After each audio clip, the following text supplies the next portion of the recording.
சிற்பி பாலசுப்ரமணியம். இவர் கவிஞர், பேராசிரியர், மொழிபெயர்ப்பாளர், இதழாசிரியர் என பன்முகம் கொண்டவர். பாரதியார் பல்கலைக்கழகத்தில் தமிழ்துறை தலைவராக பணியாற்றியவர். மொழிபெயர்ப்புக்காகவும் ஒரு கிராமத்து நதி என்னும் கவிதை நூலிற்காகவும் இருமுறை சாகித்ய அகாதமி விருது பெற்றவர். இவருடைய கவிதைகள் ஆங்கிலம், கன்னடம், மலையாளம், மராத்தி, இந்தி ஆகிய மொழிகளில் மொழிபெயர்க்கப்பட்டுள்ளன.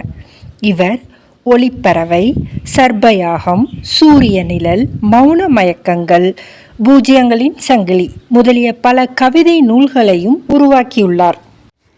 இலக்கிய சிந்தனைகள், மலையாள கவிதை, அலையும் சுவடும் உள்ளிட்ட உரைநடை நூல்களையும் எழுதியுள்ளார்.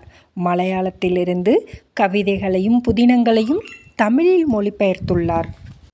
குழந்தைகளா, உங்கள் பாடப்பகுதியில் மிக சில விஷயங்கள் மட்டும்தான் சிற்பி பாலசுப்ரமணியம் அவர்கள் பற்றி இங்கே குறிப்பிட்டிருக்காங்க.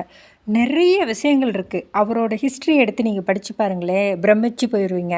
அப்பப்பா, இப்படியெல்லாம் சாதிக்க முடியுமா? ஒவ்வொரு வருஷத்துக்கும் ஒரு பரிசு, விருது அப்படின்னு எக்கச்சக்கமாக வாங்கி வச்சுருக்காரு. தமிழக அரசு அவருக்கு விருது கொடுத்து சிறப்பிச்சிருக்கு.